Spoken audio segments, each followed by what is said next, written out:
మన రక్షకుడును మన ప్రభు అయిన యేసుక్రీస్తు అతి ఘనమైన నామమును బట్టి నా ప్రియమైన సహోదరి సహోదరులకు, నా బంధువులకు,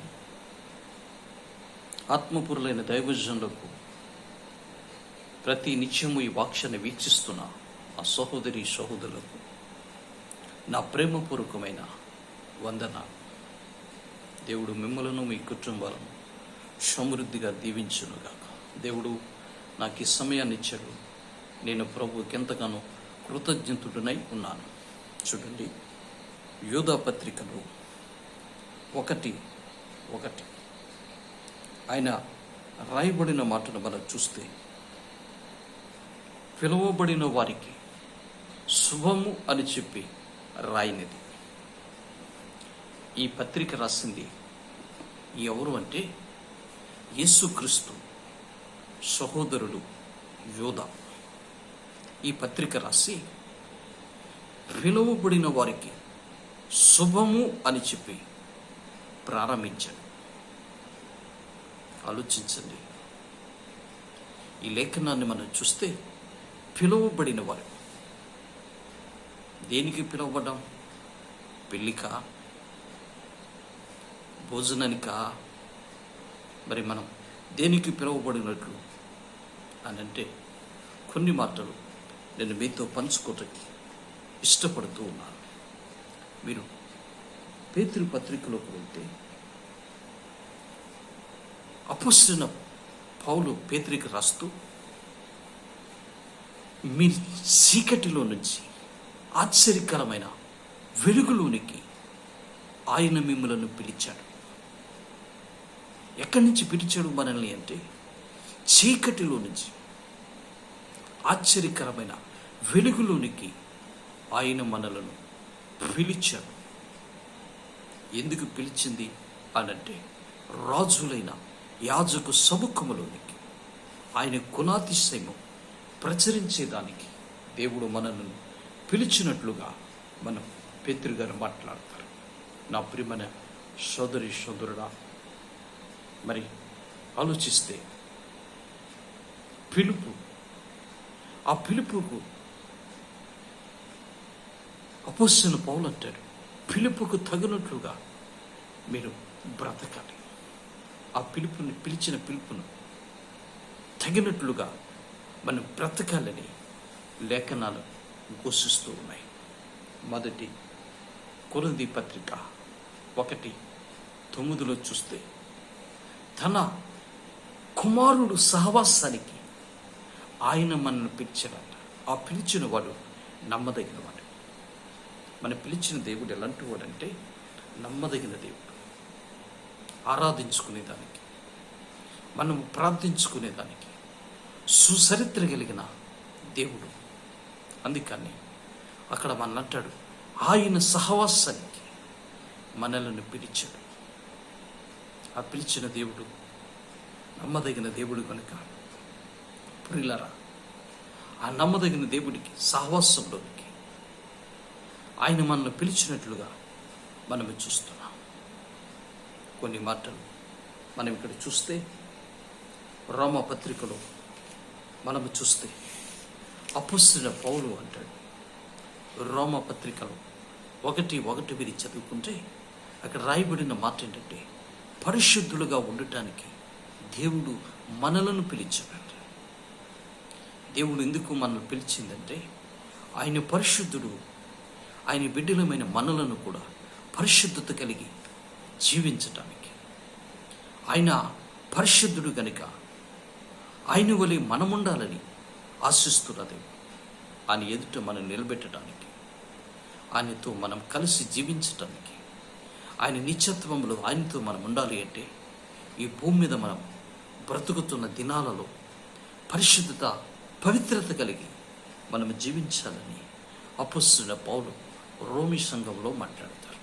ఒకప్పుడు నేను హానికరుడును, ఒకప్పుడు హింసకుడును, ఒకప్పుడు సంఘాన్ని పాడు చేసిన వాడిని, ఒకప్పుడు క్రైస్తవులను చంపిన వాడిని, ప్రధాన పాపినైన నన్ను దేవుడు ఎన్నుకుని అపొస్తలుడిగా చేసి ఆయన సువార్తను నాకప్పు చెప్పాడు. అందుకని మనల్ని పిలిచింది ఎందుకు అంటే పరిశుద్ధులుగా ఉండటానికి అని ఆ లేఖనంలో మనం చూస్తాం. నా ప్రియమైన సోదరి సోదరుడా, ఆలోచించుకోమని మనం చూస్తున్నాం. దేవుడు మనల్ని పిలిచిన ఆ పిలుపును బట్టి మనం చూస్తే, మనం పిలిచింది దేవుడు పరిశుద్ధులుగా ఉండటానికని మనం లేఖనంలో మనం చూస్తాం.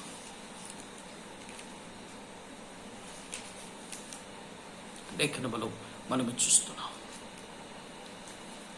మరొక మాటని మీరు జ్ఞాపకం చేసుకుంటే, మరొక మాటని కూడా మీకు జ్ఞాపకాన్ని తీసుకొస్తాను. ఆయన అంటారు విలువైన మాట ఏంటి అంటే 2 తిమోతి పత్రికలో ఒక మాట మీకు జ్ఞాపకాన్ని తీసుకొస్తాను. ఆయన ఏమంటున్నాడు అంటే చూడండి, ఆయనంట మనలను పిలిచిన ఆ పిలుపుకు తగినట్టు, ఆ పిలుపుకు విధేయత చూపుచు జాగ్రత్తగా మనం ఉండాలి. జారిపోకుండా, తొట్టిల్లిపోకుండా మన జీవితంలో పరిశుద్ధతను కాపాడుకుంటూ జాగ్రత్తగా ఉండాలి అని మనం ఆ లేఖనంలో మనం చూస్తాం. మరొక మాటని మీ జ్ఞాపకాన్ని తీసుకొస్తాం. మనం చూస్తే మీరు ఫిలిప్పీయుల పత్రికలో 3:14 ఆయన అంటాడు, అపొస్తలుడైన పౌలు ఆ సంఘంలో మాట్లాడుతూ ఒక శ్రేష్టమైన మాట వారితో పంచుకుంటున్నాడు. ఏంటి అనేది మనం చూస్తే ఆయన అంటాడు, నేను గురు యొద్దకి పరిగెడుతున్నాను బహుమానం నిమిత్తమై. అక్కడ రాయబడిన మాట ఏంటంటే గురు యొద్దకి పరిగెడుతున్నాను ఉన్నతమైన బహుమానాన్ని పొందటానికి అని ఆ ఫిలిప్పీ పత్రికలో 3:14 మనం చూస్తాం. దేవుడు మనల్ని పిలిచింది ఎందుకని అంటే చూడండి, ఆ శ్రేష్టమైన మాట మీకు జ్ఞాపకాన్ని తీసుకొస్తాను. ఆయన అంటాడు 3:14 క్రీస్తు యేసునందు ఉన్నతమైన పిలుపుకు కలుగు బహుమానం. అంటే దేవుడు మనల్ని పిలిచింది ఎందుకని అంటే, ఒకటి పరిశుద్ధులుగా ఉండటానికి, రెండవది మనకి బహుమానాన్ని దాచి ఉంచాడు. ఆ బహుమానాన్ని పొందాలి అంటే మనం గురి యొద్దకే పరిగెట్టాలి. మన గురి. అందుకే దావీదు కీర్తనలు అంటాడు, సదాకాలం నా గురి నీ వైపే నిలుపుతున్నాను. సదాకాలం నా గురి నీ వైపు నిలుపుచున్నాను అని దావీదు కీర్తనలో రాస్తాడు. ఇక్కడ ఈయనంటాడు గురి యొద్దకే నేను పరిగెడుతున్నాను అని ఇక్కడ రాయబడి ఉంది.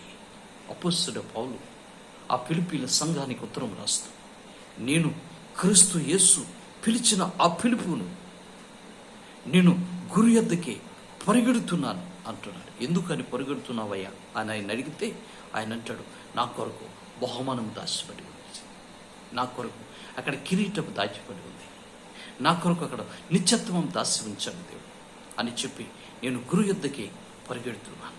నాలో ఏదైనా ఇంకా దేవునికి దూరం చేసేది నాలో ఏదైనా ఉంటే, దేవుని కృపను పొందకుండా ఏదైనా నా ఆటంకపరిస్తే, దేవుని సన్నిధిని నన్ను ఏదైనా దూరం చేస్తే, ఎన్నుకున్న వాటిని మరిచాను. ఎన్నుకు ఉన్న వాటిని మరిచి ముందు ఉన్న వాటి కొరకే ఏగురుతో పరిగెడుతున్నాను అని పౌలు వారు మాట్లాడతారు. అంటే చూడండి, సమస్తం పెంటగా ఎంచుకున్నాను.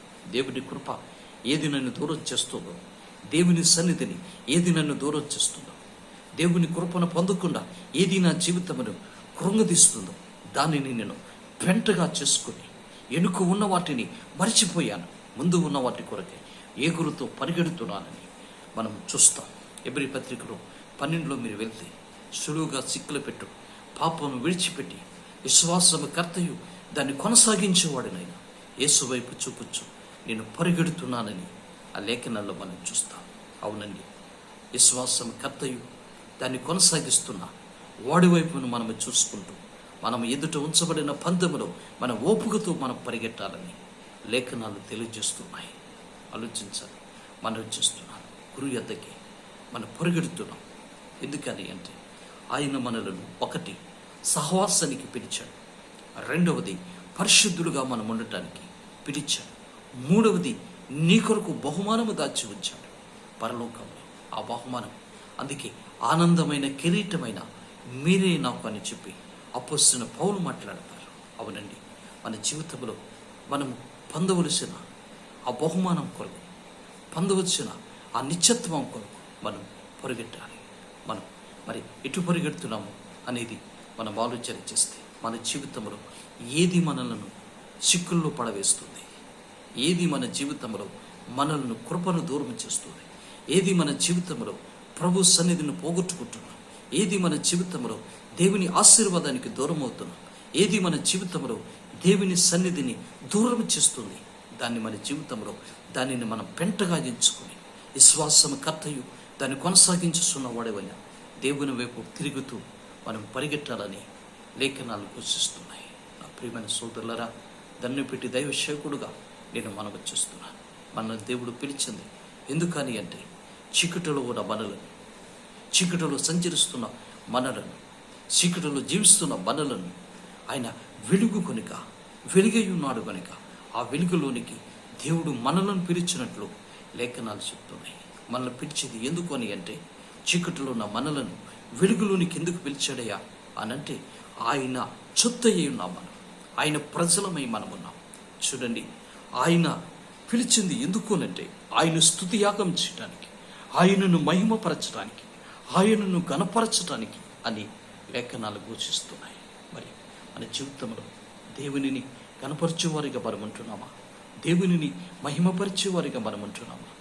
దేవుడు మనకిచ్చిన ఈ దేహముతో ప్రభుని స్తుతించేవారిగా మనం ఉంటున్నామా అనేది మనం ఒక్కసారి మీరు మనసు పెట్టుకోమని కూడా నేను మనవి చేస్తున్నాను. మన దేవునికి ఎంత న్యాయం చేస్తున్నాం, దేవుని దృష్టిలో మనం ఎంతగా దేవుని మనం స్తుతించగలుగుతున్నాం. దేవుడు మనకు ఆయుస్సునిచ్చి, ఆరోగ్యం ఇచ్చి, మన స్థితిగతులను మార్చిన దేవుడు, మన ఉన్నతమైన కృపనిచ్చిన దేవుడు, మనకు ఉన్నతమైన ఆశీర్వాదాలు ఇచ్చిన దేవుడు.